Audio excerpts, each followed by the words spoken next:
Hey everyone, it is Carrie with Trail Traveler, and today we're going to set the Wayback Machine a little bit, and I'm going to talk about 5 things that I wish I knew before I started off-roading.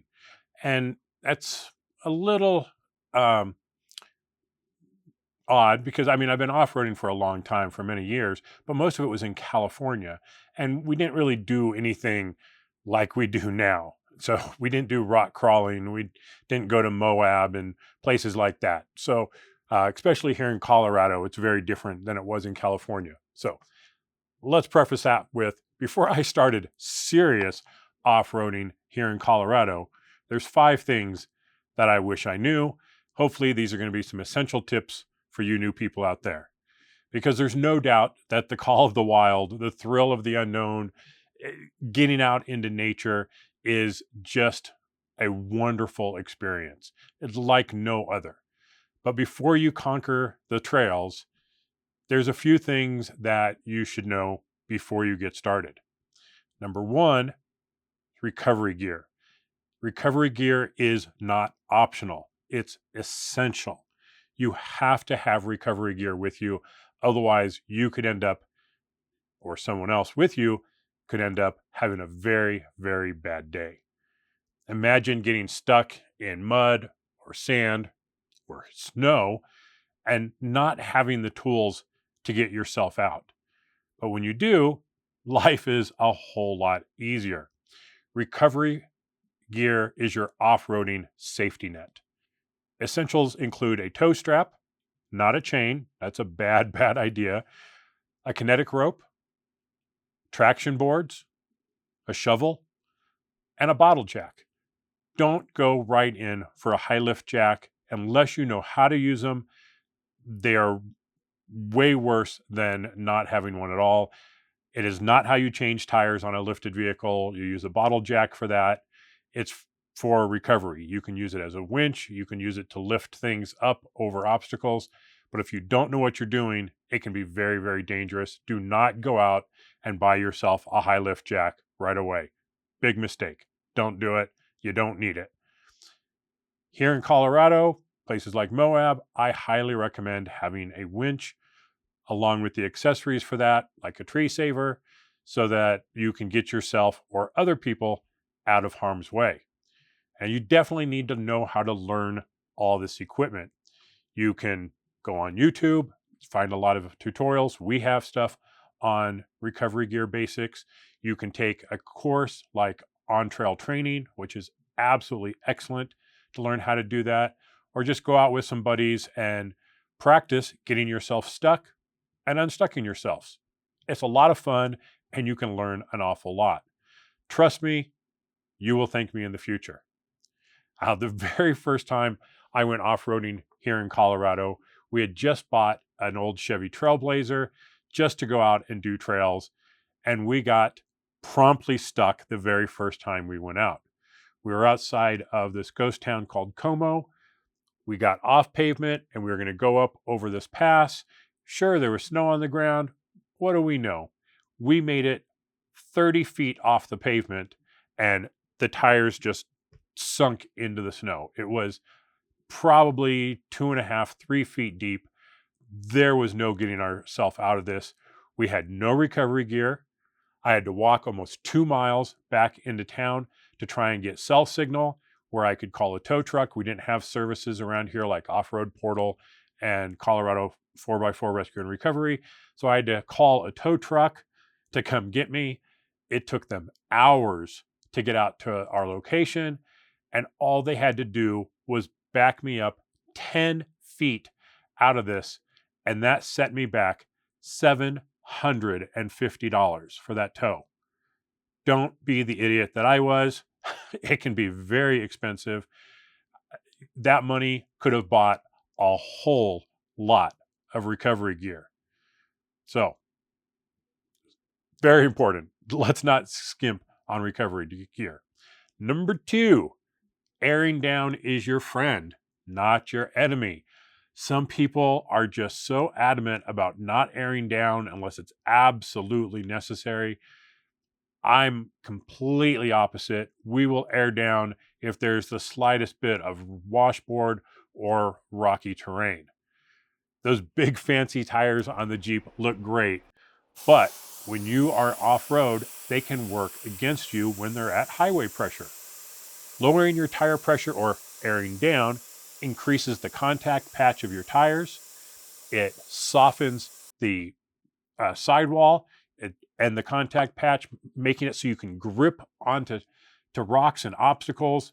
It gives you way better grip on loose surfaces. Now, just remember to reinflate when you're done. So, always a good thing to not drive on paved roads when you're aired down.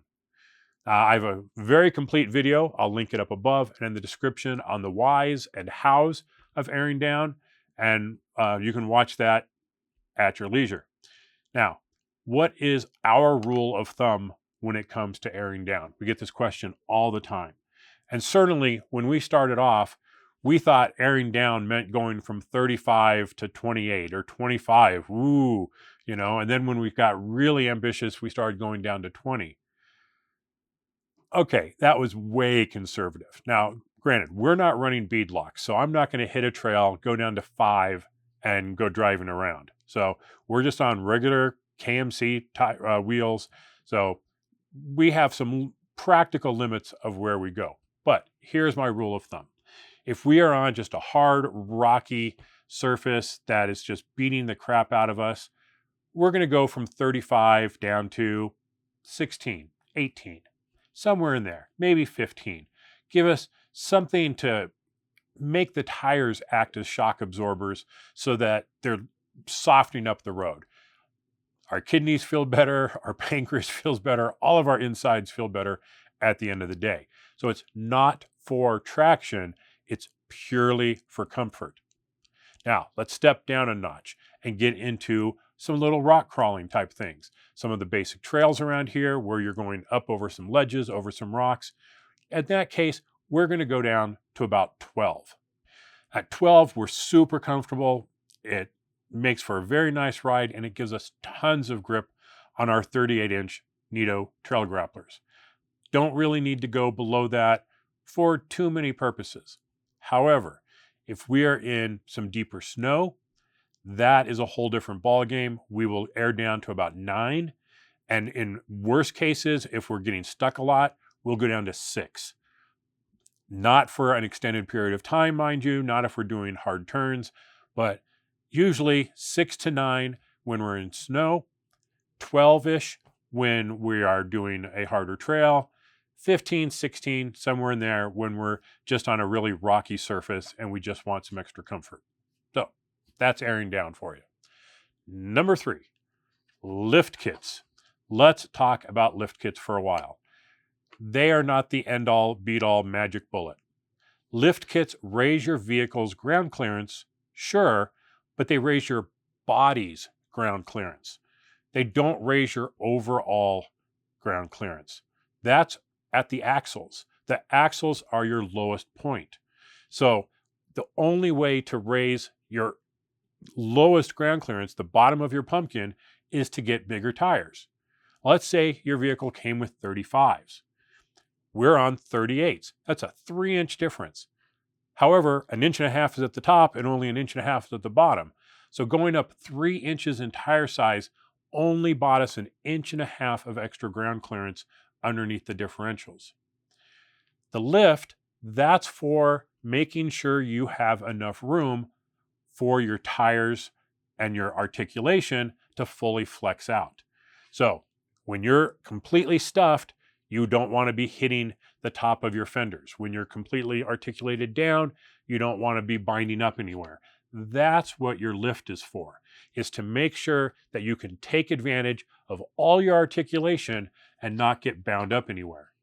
Way more important than getting a lift is mastering basic off-roading techniques before purchasing a lift.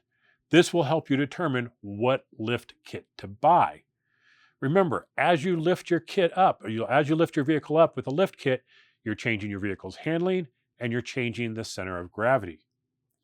Now, one of my biggest mistakes was getting the Mopar lift. And I'm probably going to get some hate for this, but I don't care. It was simply not a good lift. The joints, they're like hockey pucks. When you go to flex out, they bind up really quick. The springs, they're like riding on cinder blocks. So it's not a good kit. It's great for a mall crawler. It's great for doing easy to low moderate trails. But when you get into some rock crawling, that lift is really, really going to hamper what you're capable of doing. Now, some people, and this is what hooked me on the Mopar lift, are going to tell you that you need to go with the Mopar lift so that you don't void your manufacturer's warranty. That is simply not true. I had a complete metal cloak lift kit. I had oversized tires. I had all this stuff done, and Jeep still replaced my rear axle under warranty. No questions asked. Didn't matter what lift kit it was, because the lift had nothing to do with the axle failing. So, since the suspension components, like a lift, are really not going to impact anything else on your vehicle, there is zero worry about that voiding your warranty. What lift kit should you get? Talk to your friends, talk to your local club, or find a trusted shop. Go to them, tell them, this is what we want to do. This is the types of trails we want to do. This is the type of things that we want to get into. What lift kit would be ideal for us? And let them make a recommendation that's going to fit your lifestyle and what you want to do. I wish I would have listened to that advice early on. Number 4, navigation. Now, when I started years ago, the only navigation we had was paper maps. That was it. There were some books that were out, and you had to rely on the books and paper maps to figure out where you were. And if you made a wrong turn somewhere, it could take you a while to figure out that you did that. Today, we have GPSs. We have all kinds of different apps on our phones. So we can rely on our phone to an extent, but you need to make sure your phone has the data on it. Don't expect that you're going to be on a trail and go pull up Google Maps and say, how do I get home? If there's no internet access, it doesn't know where you're at. And believe you me, cell signal in the backcountry, sometimes it's non-existent. But fortunately, there are good apps to help you with that. Now, we like 2 different map applications. We like Trails OffRoad, and we like Gaia GPS. And yes, we back up that with paper maps and books still, because sometimes there's valuable information in there. But I'm going to touch on those 2 applications briefly here. Trails Off-Road is a great way of finding known trails. You can look it up. You can see if they're open, if they're closed, what their status is, the reviews of them, waypoints along the way. And as you're driving, you see yourself on the map following the trail, and you'll see a waypoint come up. Oh, look, there's this old log cabin behind the woods there. You can go check it out. Things like that. So Trails Off-Road is a guide for doing trails. Gaia GPS, on the other hand, is a planning and recording app. That's how we use it. We can plan out a big route that we're going to do, and then we can follow that in our vehicle. Now, you can also hit record and record your track along the way, which is a good idea if you're not on known named trails and you're just exploring. Set up Gaia, hit record, make sure that you've downloaded the maps for that area first so that it will do this properly. And then if you get lost and you decide, hey, I need to get out of here, you just turn around and follow your breadcrumbs right back out. So getting lost is not fun. So be prepared, have the right applications, and a backup the old-fashioned way if needed. Number 5, plan for emergencies. Off-roading is inherently dangerous.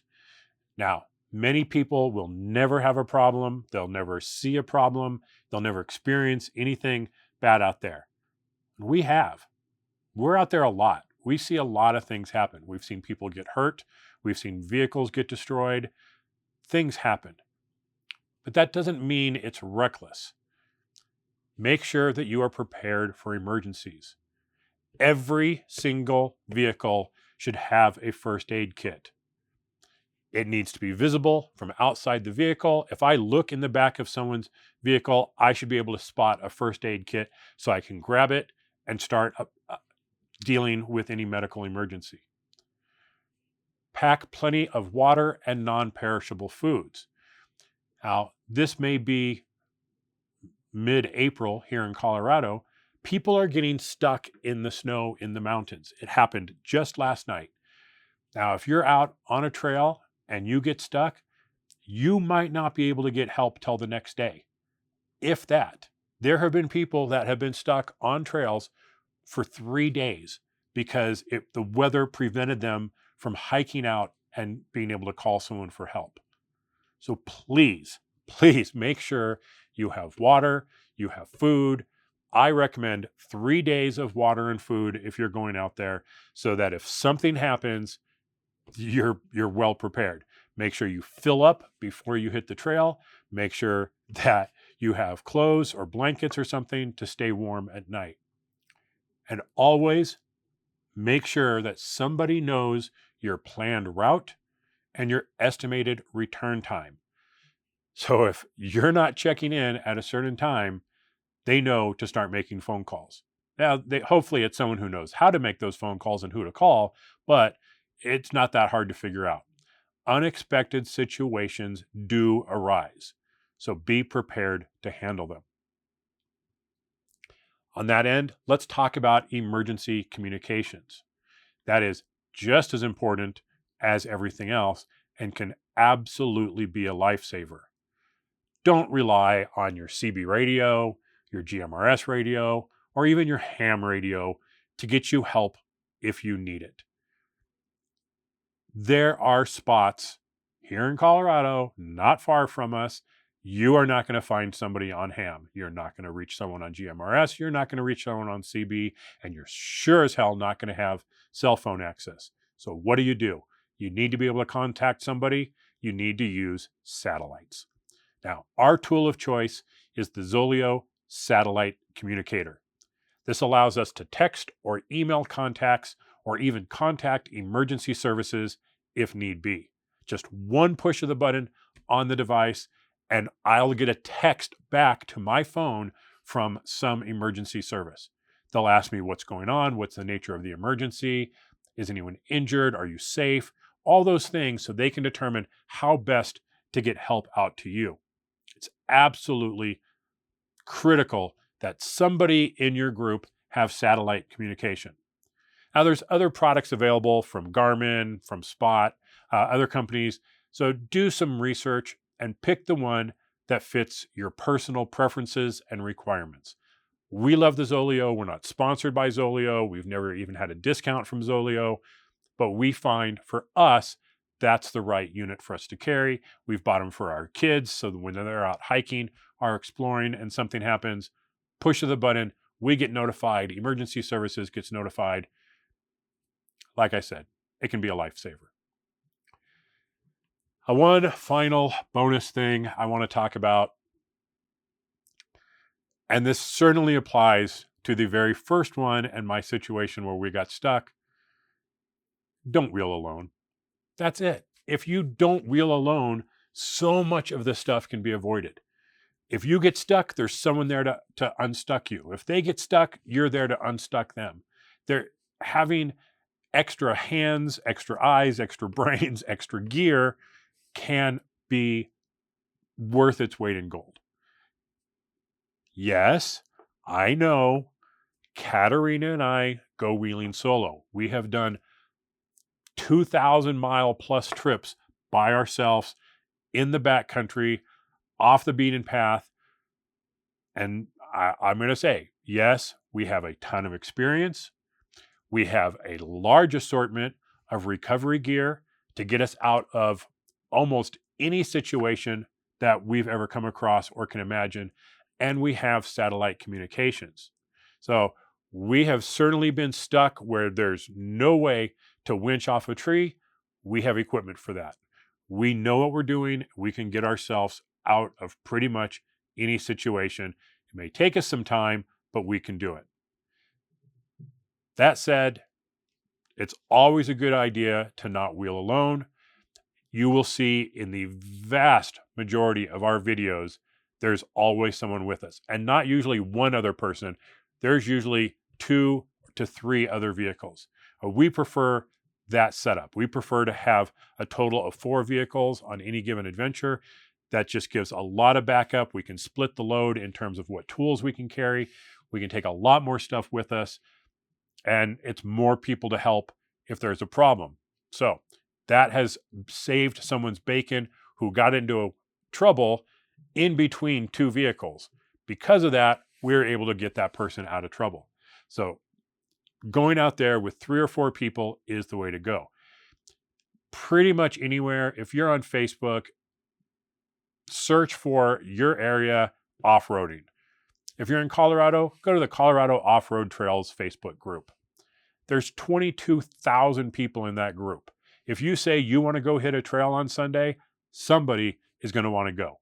So there's really very, very few excuses to say, well, I just couldn't find anybody. Off-roading is about being responsible. It's also about respecting the environment. Let's not forget that. That's super important. But it's also about having fun. And let me tell you, when you get stuck and there's no one around and things are going really bad, you're not having a fun day. So keep it fun, get out there, explore new trails, but do so with knowledge and preparation. And we wish you happy adventuring. So from Katerina and myself, stay safe out there. We'll see you on the trails.